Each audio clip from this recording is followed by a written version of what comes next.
দিল্লির তুঘলকাবাদে বহুতলে আগুন লেগেছে। গোবিন্দপুরী এলাকার বহুতলে আগুনে এখনো পর্যন্ত 3 জনের মৃত্যুর খবর পাওয়া গিয়েছে। গভীর রাতে বহুতলের একতলায় আগুন লাগে। বৈদ্যুতিক শর্ট সার্কিট থেকে অগ্নিকাণ্ড বলে প্রাথমিক অনুমান।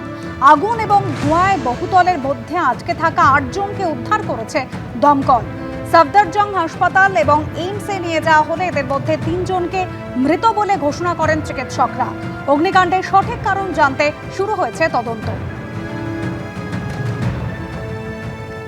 এখনো পর্যন্ত 3 জনের মৃত্যুর খবর। গভীর রাতে বহুতলের একতলায় আগুন লাগে। শর্ট সার্কিট থেকে অগ্নিকাণ্ড বলে প্রাথমিক তদন্তে অনুমান দমকলের। আগুন এবং ধোঁয়ায় আটকে ছিলেন বহুজন। বহুতলের মধ্যে আটকে থাকা 8 জনকে উদ্ধার করা হয় দমকলের তরফ থেকে। এরপর নিয়ে যাওয়া হয় সফদরজং হাসপাতাল এবং এইমসে। 3 জনকে মৃত বলে ঘোষণা করেন চিকিৎসকরা। দিল্লির তুঘলকাবাদের গোবিন্দপুর এলাকায় বহুতলে আগুন, ঝলসে মৃত্যু 3 জনের। গভীর রাতে বহুতলে আগুন, 3 জনের মৃত্যুর খবর পাওয়া গিয়েছে। বহুতলের একতলায় আগুন লাগে গতকাল গভীর রাতে। শর্ট সার্কিট থেকে আগুন লেগেছে বলে প্রাথমিক তদন্তে অনুমান।